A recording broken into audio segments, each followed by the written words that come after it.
আসসালামু আলাইকুম, শুভেচ্ছা আমন্ত্রণ চ্যানেল আই সংবাদে আপনাদের সাথে আছে আমি Nabanita.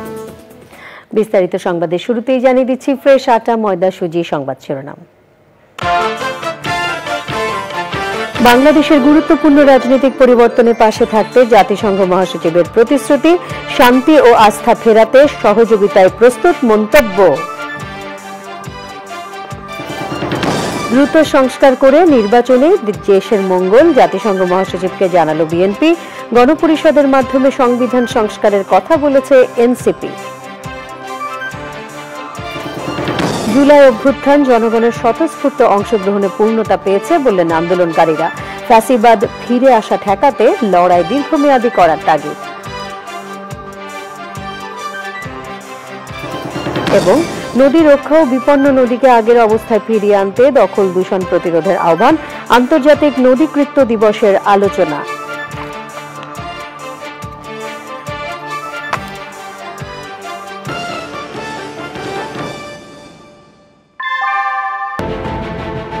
Primacy in build. German technology. Bangladesh's first thermix rod. Salam Steel Thermax. সংবাদ শিরোনামগুলো জানাচ্ছিলাম। এখনকার এই সংবাদ আয়োজন একই সঙ্গে চ্যানেল আর ইউটিউব চ্যানেল এবং চ্যানেল আর ওটিটি প্ল্যাটফর্ম আই স্ক্রিনে লাইভ স্ট্রিমিং যাচ্ছে পুরো সংবাদে। বাংলাদেশের গুরুত্বপূর্ণ রাজনৈতিক পরিবর্তন, গণতন্ত্র ও বিচার ব্যবস্থার গুণগত উন্নয়ন সহ জনগণের আশা পূরণে জাতিসংঘ পাশে থাকবে। বাংলাদেশে সফরের শেষ সময়ে যৌথ সংবাদ সম্মেলনে জাতিসংঘ মহাসচিব অ্যান্টনিও গুতেরেস বলেছেন, বাংলাদেশে শান্তি ও আস্থা ফিরিয়ে আনতে সহযোগিতায় প্রস্তুত জাতিসংঘ। পান্থ রহমান জানাচ্ছেন। জাতিসংঘে বাংলাদেশের সদস্য পদ প্রাপ্তির 50 বছর উদযাপন এবং রমজান সংহতি সফরের অংশ হিসেবে কক্সবাজারে রোহিঙ্গা ক্যাম্প পরিদর্শন এবং রাজনৈতিক দলগুলোর সঙ্গে বৈঠকের পর পররাষ্ট্র উপদেষ্টার সঙ্গে জাতিসংঘ মহাসচিবের যৌথ সংবাদ সম্মেলন। ডক্টর ইউনূসের নেতৃত্বে বাংলাদেশ গুরুত্বপূর্ণ সংস্কার এবং উল্লেখযোগ্য পরিবর্তনের মধ্য দিয়ে যাচ্ছে। আমি নিশ্চিত করতে চাই, জাতিসংঘ বাংলাদেশের শান্তি ও আস্থা ফিরিয়ে আনার এই প্রক্রিয়ায় সহযোগী হতে প্রস্তুত। টেকসই ও সমতাভিত্তিক ভবিষ্যৎ গড়ে তোলার ক্ষেত্রে বাংলাদেশ আমাদের সহযোগী মনে করতে পারে। রোহিঙ্গা সংকট সমাধানে আন্তর্জাতিক সম্প্রদায়কে মিয়ানমারের ওপর চাপ বাড়ানোর তাগিদ দেন জাতিসংঘ মহাসচিব। রোহিঙ্গা জনগোষ্ঠীকে নিরাপত্তা ও সম্মানের সঙ্গে মিয়ানমারে ফেরত পাঠাতে স্থিতিশীল পরিবেশ তৈরি করা প্রয়োজন। আর সেক্ষেত্রে আন্তর্জাতিক সম্প্রদায়ের উচিত মিয়ানমারের উপর চাপ প্রয়োগ করা, যেন সেখানে সহিংসতা বন্ধ হয় এবং রাজনৈতিক বন্দোবস্ত ফিরে আসে। রোহিঙ্গা জনগোষ্ঠীকে আশ্রয় দেয় বাংলাদেশকে সাধুবাদ জানালেও জাতিসংঘ মহাসচিব আন্তর্জাতিক সম্প্রদায়কে মনে করিয়ে দেন, বাংলাদেশের এই সৌজন্য আজীবনের জন্য ধরে নেয়ার কারণ নেই। পান্থ রহমান, চ্যানেল আই, ঢাকা।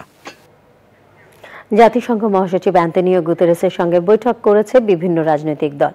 বৈঠকের পর বিএনপি মহাসচিব মির্জা ফখরুল ইসলাম আলমগীর জানিয়েছেন, দ্রুত সংস্কার শেষ করে নির্বাচন দেয়া হলেই দেশের মঙ্গল। এই বিষয়টি মহাসচিবকে তারা বলেছেন। গণপরিষদের মাধ্যমে সংবিধান সংস্কারের কথা বলেছেন জাতীয় নাগরিক পার্টি এনসিপির আহ্বায়ক নাহিদ ইসলাম।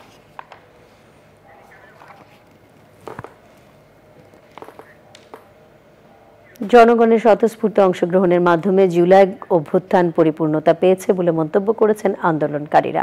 উপদেষ্টা আসিফ মাহমুদ সজীব ভুঁইয়ার জুলাই মাতৃভূমি অথবা মৃত্যু বইয়ের মোড়ক উন্মোচন অনুষ্ঠানে তারা বলেছেন, ফ্যাসিবাদ যেন মাথা চাড়া দিয়ে উঠতে না পারে, সেজন্য জুলাই আন্দোলনের লড়াইকে দীর্ঘমেয়াদী করতে হবে।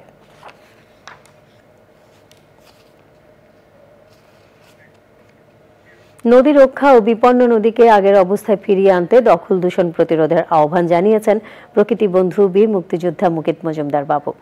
আন্তর্জাতিক নদীকৃত্য দিবসের আলোচনা নদী বাঁচাতে ধর্মীয় ও পারিবারিক শিক্ষার পাশাপাশি পরিবেশ শিক্ষার উপর জোর দিয়েছেন বক্তারা।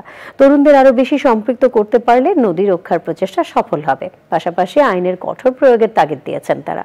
আলিম আল রাজি জানাচ্ছেন, আবহমান বাংলার কৃষি, অর্থনীতি, সামাজিক অবস্থা ও সংস্কৃতি এবং জীবনাচারের সঙ্গে মিশে আছে নদী। জলবায়ু পরিবর্তনের কারণে পানি প্রবাহ কমে যাওয়া এবং দূষণ দখলের বিপরীতে পানি সম্পদের সুষ্ঠু ব্যবহার গুরুত্বপূর্ণ হয়ে উঠেছে। অব্যবস্থার পাশাপাশি লোভ এবং লাভের চক্রে নদীমাতৃক বাংলাদেশের নদী এখন আবদ্ধ হয়ে গেছে নদীতে। নদী বাঁচাতে তরুণ প্রজন্মকে এ বিষয়ে উদ্বুদ্ধ করতে রাজধানীর পর্যটন কর্পোরেশনে আন্তর্জাতিক নদীকৃত্য দিবসের আয়োজন। এই নদীর জন্য কাজটা কেমন ভাবে করতে হবে, যেটা আমার রক্তের অর্থাৎ ধমনীর কাজ করছি আমি। আমার রক্ত যদি সঞ্চালিত হয়, আমি যেমন ভালো থাকবো, আমার দেশ ভালো থাকবে এই নদীগুলোর সুন্দর সঞ্চালনের মাধ্যমে।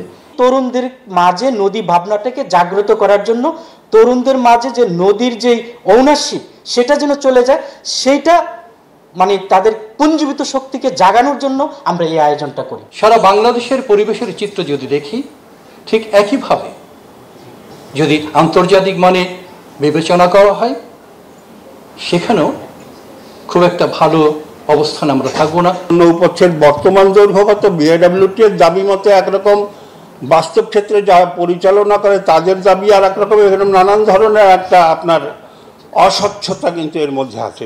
অপরিকল্পিত নগরায়ন ও শিল্পায়নের কারণে দূষিত হচ্ছে নদী, ক্ষতিগ্রস্ত হচ্ছে পুরো বাস্তুতন্ত্র, হুমকিতে পড়ছে পুরো সভ্যতা।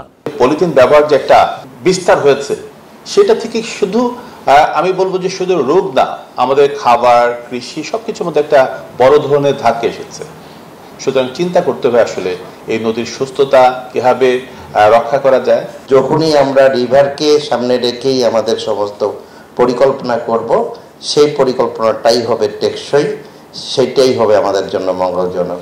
সরকারের সাথে সংশ্লিষ্ট যারা আছেন তাদের কাছে আমি অনুরোধ জানাবো, আপনারা যে ডিসিশনটা নেন না কেন একটু ভেবে চিন্তে নেন। যেহেতু আমরা বলছি যে নদীর একটা সত্তা, জীবন্ত সত্তা, তো এই জীবন্ত সত্তাকে মেরে ফেলার অধিকার আসলে আমাদের নেই। We'll really commit to the actions to revive our rivers. So I'm looking forward to this kind of initiatives. আসুন আমরা সবাই নদী রক্ষায় প্রতিজ্ঞাবদ্ধ হই। নদী সহ সব ধরনের দূষণের বিরুদ্ধে সোচ্চার হওয়ার জন্য দেশব্যাপী জাগরণ ছড়িয়ে দেওয়ার আহ্বান জানিয়েছেন অনুষ্ঠানের সভাপতি, প্রকৃতি ও জীবন ফাউন্ডেশনের চেয়ারম্যান, প্রকৃতি বন্ধু বীর মুক্তিযোদ্ধা মুকিত মজুমদার বাবু।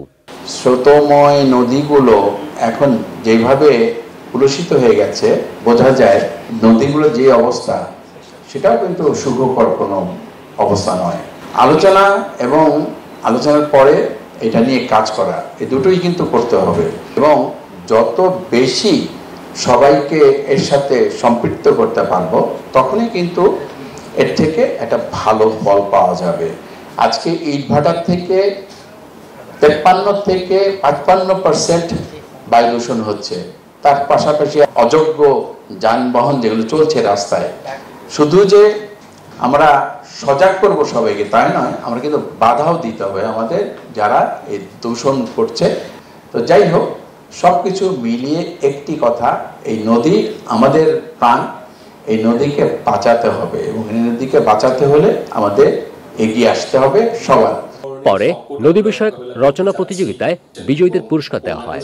অনুষ্ঠানের আয়োজক M&J, Bangladesh river foundation, Bangladesh পরিবেশ আইনজীবী সমিতি বেলা এবং প্রকৃতি ও জীবন ফাউন্ডেশন।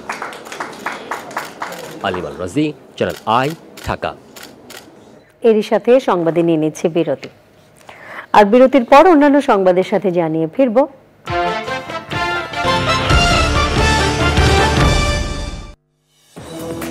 বিরতির পর আমন্ত্রণ আরো একবার। 29 লাখ টাকা জাল নোট ও জাল নোট তৈরির বিভিন্ন সরঞ্জাম সহ 3 জনকে গ্রেফতার করেছে পুলিশ। ডিএমপির মিডিয়া সেন্টারে সংবাদ সম্মেলনে লালবাগ অপরাধ বিভাগের উপ-পুলিশ কমিশনার মোহাম্মদ জসিমউদ্দিন জানান, রাজধানীর কামরাঙ্গীরচর ও নারায়ণগঞ্জ জেলায় সাঁড়াশি অভিযান পরিচালনা করে জাল নোট তৈরির চক্রের অন্যতম হোতা সুমন সহ 3 জনকে গ্রেফতার করা হয়। উপ-পুলিশ কমিশনার আরও জানান, গ্রেফতারকৃতরা দীর্ঘদিন ধরে বিভিন্ন ধরনের জাল নোট তৈরি করে রাজধানী সহ দেশের বিভিন্ন জেলায় বিক্রি করত। ঈদ সামনে রেখে তারা 40 লাখ টাকার জাল নোট বাজারে ছেড়েছে এবং সরবরাহের জন্য বিপুল পরিমাণ জাল নোট তৈরি করে রেখেছে। গ্রেফতারকৃতদের বিরুদ্ধে জাল নোট তৈরি ও বিক্রির অভিযোগে বিভিন্ন থানায় মামলা রয়েছে বলেও জানিয়েছে পুলিশ। আমিন জুয়েলার্স আন্তর্জাতিক সংবাদ।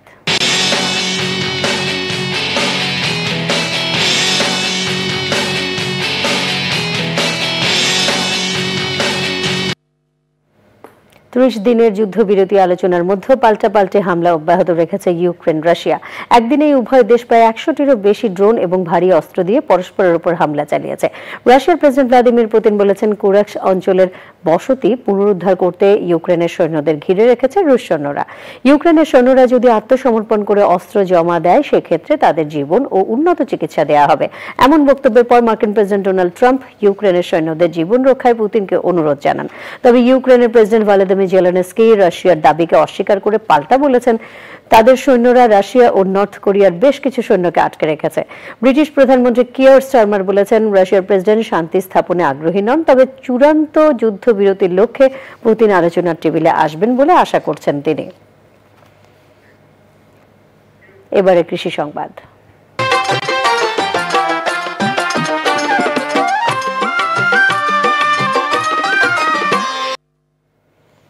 এবছর মেহেরপুরে প্রাকৃতিক দুর্যোগে তুলা চাষ চরম বিঘ্নিত হয়েছে। এবার একই জমিতে 3 থেকে 4 বার তুলা বীজ বপন করতে হয়েছে, ফলে সরকারের প্রণোদনা বিফলে গেছে। তারপরও জমিতে যে গাছ আছে তাতে কাঙ্ক্ষিত ফলন না হলেও লোকসান হবে না বলে জানিয়েছেন চাষিরা। এখন দেখবেন প্রকৃতি সংবাদ।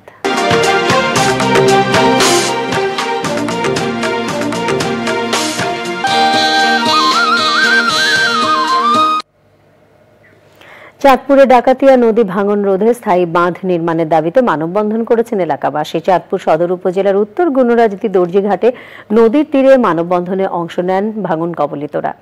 তারা বলেন, দর্জিঘাট এলাকায় 1 কিলোমিটার অংশ জুড়ে তীব্র ভাঙনে হুমকিতে রয়েছে 300 পরিবারের বসতবাড়ি, শিক্ষা প্রতিষ্ঠান ও বিস্তীর্ণ ফসলি জমি। ভাঙন রোধে দ্রুত ব্যবস্থা না নিলে এই জনপদ অচিরেই নদী গর্ভে বিলীন হয়ে যাবে বলে আশঙ্কার কথা জানান নদী পাড়ের বাসিন্দারা। এক্সিম ব্যাংক বাণিজ্য সংবাদ।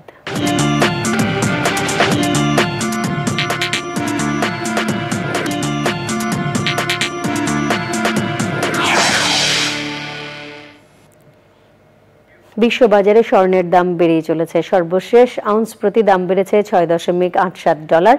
শনিবার সকাল পর্যন্ত 24 ক্যারেট স্বর্ণের দাম ছিল প্রতি আউন্স $2,986.5।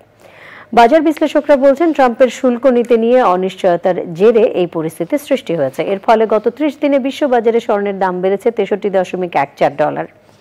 এর মধ্যে গত 9 দিনে বেড়েছে প্রায় $58 এবং বিগত 1 বছরে বেড়েছে $822.83। এর প্রভাবে বাংলাদেশ ও ভারত সহ বিশ্বজুড়ে স্বর্ণের দাম বাড়ছে।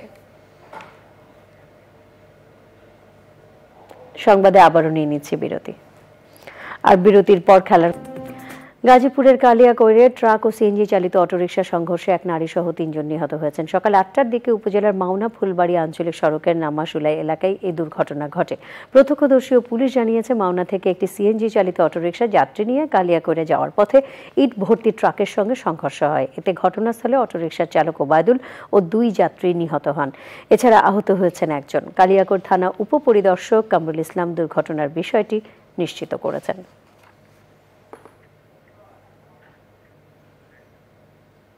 সংবাদের শেষ ভাগে আমরা সবশেষে ফ্রেশ আটা, ময়দা, সুজি সংবাদ শিরোনামগুলো জানিয়ে দিচ্ছি আরো একবার। বাংলাদেশের গুরুত্বপূর্ণ রাজনৈতিক পরিবর্তনে পাশে থাকতে জাতিসংঘ মহাসচিবের প্রতিশ্রুতি, শান্তি ও আস্থা ফেরাতে সহযোগিতায় প্রস্তুত মন্তব্য। দ্রুত সংস্কার করে নির্বাচনেই দেশের মঙ্গল, জাতিসংঘ মহাসচিবকে জানালো বিএনপি। গণপরিষদের মাধ্যমে সংবিধান সংস্কারের কথা বলেছে এনসিপি। জুলাই অভ্যুত্থান জনগণের স্বতঃস্ফূর্ত অংশগ্রহণে পূর্ণতা পেয়েছে বললেন আন্দোলনকারীরা। ফ্যাসিবাদ ফিরে আসা ঠেকাতে লড়াই দীর্ঘমেয়াদী করার তাগিদ। এবং নদী রক্ষা ও বিপন্ন নদীকে আগের অবস্থায় ফিরিয়ে আনতে দখল দূষণ প্রতিরোধের আহ্বান। আন্তর্জাতিক নদীকৃত্য দিবসের আলোচনা।